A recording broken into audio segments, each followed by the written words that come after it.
Blood means nothing sometimes.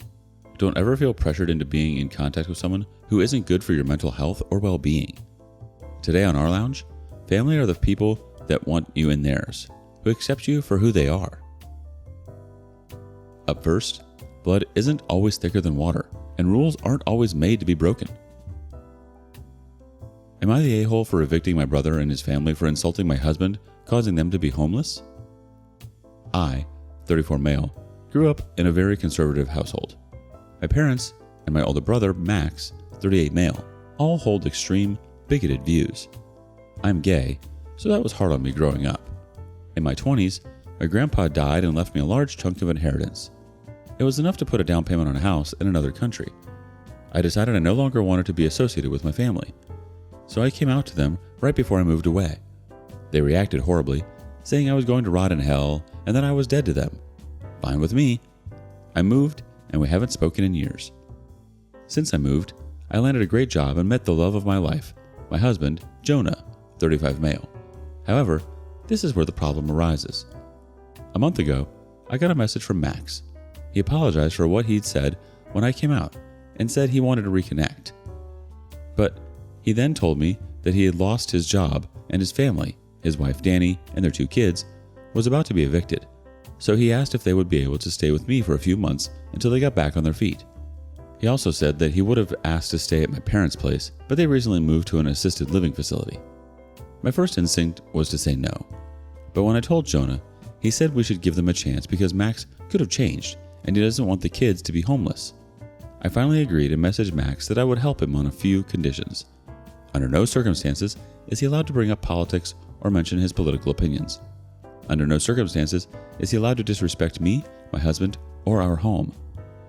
I told Max that if they break the rules, he and his family would be out. 0 tolerance. He agreed, and they came to stay a few weeks ago. Jonah works from home, so I told him to tell me if Max ever said or did anything that broke the rules. For the first few weeks, everything was fine, but a few days ago, Jonah called me crying while I was at work. He said that he told Max to clean up after his kids because they were making a mess. Max didn't want to, so that started an argument. It culminated in Max screaming that he didn't want a fag telling him what to do. I was furious. When I got home, I told Max he and his family had 2 days to pack and get out. He started arguing with me and said Jonah was lying, but I know Jonah would never lie about something like that. When he saw I was serious, he said I was a terrible person for making his kids homeless, but I said he did this to himself. Danny then stepped in and apologized for Max, which confirms he said it, and begged me to give them another chance. But I said 0 tolerance means 0 tolerance. They didn't start packing until I threatened to call the police. I gave them the address for a homeless shelter and they left. But they kept texting asking to come back, saying their kids are suffering. Even some of my cousins are getting involved and saying it's cruel to punish children for their parents' mistake. Am I the a-hole here? Edit. Lots of people are asking why they can't just live with my cousins. My cousins live all the way across the country, so according to them, it's more practical for Max and his family to live with me. Let's see what the community judges. I Am Irene says, not the a-hole. You didn't make them homeless, Max did. Your rules were clear and very reasonable. He broke them.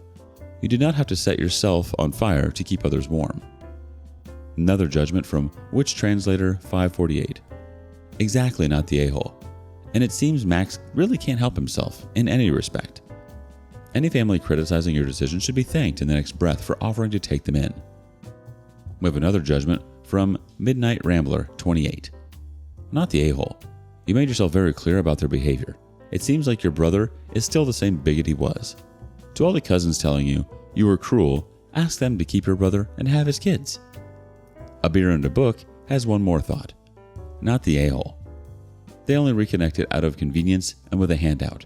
They could not respect OP's simple request that they be civil, and now they have faced the consequences of their bigotry. Any concerned cousins are free to offer their couches. OP has already done more than enough. Yeah, there's some truth in the comments. You definitely didn't make them homeless. Max did that to himself. He knew the rules and clearly didn't care. Also, it's really not hard to be a respectful and decent human being. Perhaps he's in the position he is because of the kind of person he is. Karma has a way of doing that. You're not the a-hole, OP. Your brother is. What do you think?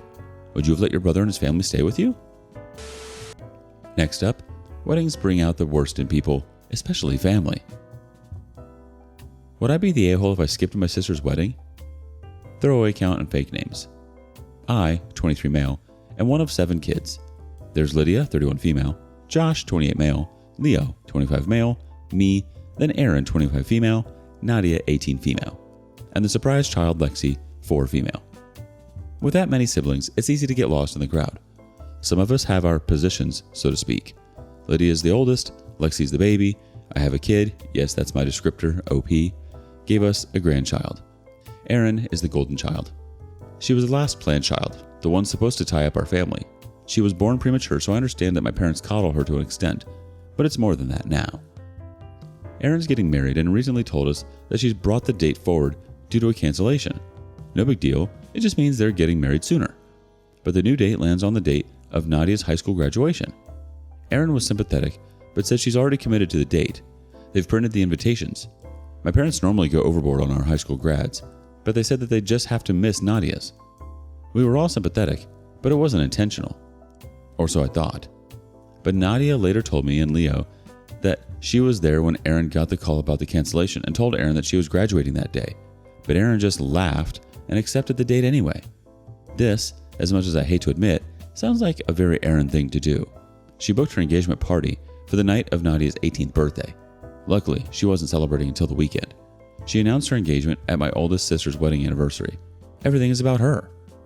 I confronted Erin about this, and she said that Nadia's high school graduation didn't matter. She wanted to get married to the love of her life sooner, and our family had been to plenty of high school graduations at this point anyway. She said something like, "We still have Lexi." But here's what gets me the most. Nadia's been looking forward to this for so long. She's watched all of us graduate and have these huge celebrations thrown by her parents. I asked Nadia what she wanted, and she said she wanted to have her day. So I told my family that me and Nadia won't be attending the wedding. Leo has also dropped out. Everyone's angry. Erin's furious. And I didn't make it better by telling her that I could watch our other siblings get married, since it's all the same in her eyes. Mom's trying to get me to come to the wedding because graduation isn't as important. But if I feel like if I don't do this, then it sets a precedent in Nadia's life that she's always going to mean less than Erin. I've had messages calling me an a-hole, an idiot, etc. They're telling me to step up and be a good brother. But that's what I'm doing. My son is supposed to be ring bearer, but with how my family is reacting, I'm considering pulling him out of the wedding too. My dad's told Nadia he'll take her to dinner after the wedding. Nadia is currently staying with me because mom won't stop cornering her. Am I the a-hole? Ask for judgment, here you're gonna get it. Comfortable C2454 says, not the a-hole. Erin tried to make her little sister's graduation all about her, and you're being a good big brother and standing up for Nadia. Also, I am extra petty, but I would pull your son out of the wedding in solidarity for Nadia. By the way, I could watch our other siblings get married since it's all the same in her eyes. Boom. Do I want to know 6417 says, our family has been to plenty of high school graduations at this point anyway. She said something like, we still have Lexi. So I told my family that me and Nadia won't be attending the wedding. Leo has also dropped out. Everyone's angry, Erin's furious, and I didn't make it better by telling her that I could watch our other siblings get married, since it's all the same in her eyes. I feel like if I don't do this, then it sets a precedent in Nadia's life that she's always going to mean less than Erin. They're telling me to step up and be a good brother, but that's what I'm doing. I think you're being a fabulous brother. Not the a-hole. Enjoy the graduation. My trauma dumpy says, not the a-hole, please don't be petty. The following things would be petty, which I don't recommend doing. Pull your son last minute from the wedding. Show up to the reception with Nadia in her graduation robe. Make a speech congratulating Erin on the wedding, and then shift it to Nadia for being such a good sport. Nadia, thank you. Thank you for sacrificing your special day for the sake of Erin. I know we usually throw huge celebrations for graduation, but you knew, or I guess were told, how special the day was for Erin. Keep asking Erin and your mom if you can make use of their reception as a party for Nadia as well. Use your son as leverage. Book a performer, mariachi, to come and play a song congratulating Nadia and then leave without acknowledging the wedding. There's so much trouble you can cause at the reception. I don't think you're being an a-hole at all. The comments were right. You're being a great brother. It's like you said. She's watched you all graduate. You all had your moment, and now this is hers. I'm wondering if it's possible to attend both events somehow? Maybe you and Nadia can make the reception after the graduation event if time permits. If not, then Nadia's takes precedence as it was planned first. This seems most fair. But also, the world doesn't revolve around Erin, although she likes to think so. Update. It's 2 days after D-Day and I finally come bearing an update. I had to condense it quite a bit because a lot has happened. Before I start, Nadia wanted me to thank everyone who congratulated her on her graduation. She was overwhelmed by the support you all gave her, especially after she faced such opposition from her family. So let's start. Last Friday, Leo and I went to speak to our parents and Aaron. I wanted to tell them that I'd be pulling my son from the wedding. Our older siblings ended up turning up as well, so it was us four standing up for Nadia. Leo had spoken to them the night before and helped them see things more clearly from Nadia's eyes. Apparently, it didn't sink in with them that Aaron chose the date intentionally. There was a lot of yelling. Aaron accused me of trying to sabotage her wedding. Our parents tried to convince me to let them take my son to the wedding, but I stood my ground. I felt a lot stronger with my older siblings with me. There's only 2 years between me and Aaron after all. I'm not much of an older brother. Luckily, Lydia was there. Her words carry more weight as the eldest, and she didn't give Aaron or my parents room to argue, as she told them that Aaron chose the date intentionally, admitted as much in front of me and Leo, and that this was normal behavior for her. Lydia told them that if they continued to favor Aaron so blatantly, the rest of us would go no contact, and Lexi would likely follow in the future. Our dad started yelling, not at us, but at Aaron, surprisingly. I've never seen him so angry before, and to see it directed at Aaron was shocking. Our mom asked us to leave. We didn't hear from anyone on that side until Monday when Aaron's fiance George asked to meet us at our parents'. He apologized to Nadia. He didn't know that the wedding and graduation overlapped, nor did he know that it was something Aaron did on purpose. Our dad was the one to tell him. What followed was a long talk between us, during which we all aired our grievances.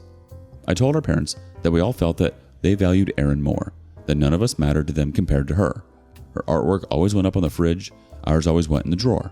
I told them that, as a parent, I could never imagine treating my child like that. Aaron tried to argue. She tried to tell us that we were trying to turn her into a bad guy, trying to turn our parents against her, trying to sabotage her wedding. Our mom told her to be quiet, that it was our time to talk.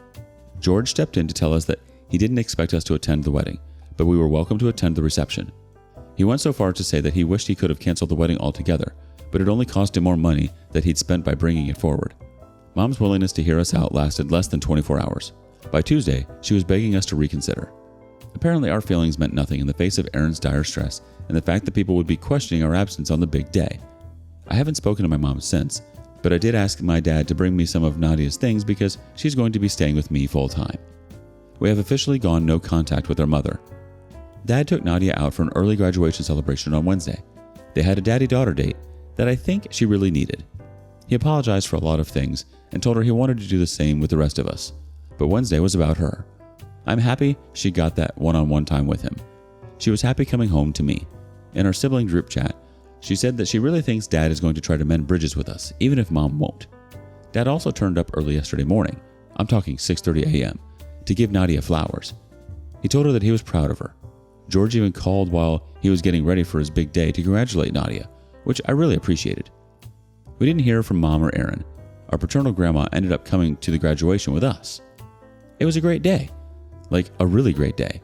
We didn't think about the wedding, didn't think about Aaron. We just had fun together.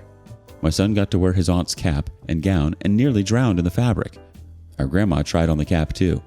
We took photos and sent them to our dad, who posted them in a Facebook post he wrote to congratulate both Aaron on her wedding and Nadia on her graduation, and we laughed about how it must have pissed off our newly wedded sister. We went out for dinner and we, as siblings, gifted Nadia money for a week away with her best friend, which somebody suggested in a comment on the initial post. I texted George my congratulations. Despite everything, I do hope he and Aaron are happy together. While she might not love us, I don't doubt that Aaron loves him. Yes, she wants her spotlight and her moment, but I don't think she's marrying him just for that. Bringing the wedding forward? Sure, that's a hugely malicious tactic to bring herself more attention. Marrying him for the sake of having a wedding? She isn't that type of narcissist. As of right now, I plan on staying no contact with my mom unless she makes some big changes. This is a sentiment shared not only by the majority of my siblings, but is also encouraged by our dad and grandma. She's tried reaching out to me and my partner, mostly berating us for not attending the wedding and accusing us of planning to keep her grandchild away from her. At the moment, our summer looks busy. We're planning on filling it with as many family outings as possible before Nadia leaves for college. We've also got Josh's 29th birthday to plan. Our dad's even joining in. This might cause a bigger rift between him and Mom, but for now, at least, it looks like we're his priority. Lydia's threat really did something to him. Thanks everyone who left comments on the original post. I know they really cheered Nadia up when she was worrying about whether or not she was doing the right thing by choosing herself. Part of me wishes she could have taken this stand earlier, but it took us a while to find our voices. Looking into the future, I do see 2 empty spaces at my own wedding, but I also see 5 siblings cheering me on. I'm happy with that. It's unfortunate that your mother took the stance that she did, especially with Nadia being her child. That's not something the children ever forget. It's nice to know that Nadia has someone like you in her corner. Going no contact with your mom seems warranted here. If all she's going to do is berate you, nobody needs that. What do you think? Thank you for joining us today on rLounge. Before you go, be sure to like and subscribe and hit that notification bell. If you have something you want to say regarding today's content, share that with us in the comments below.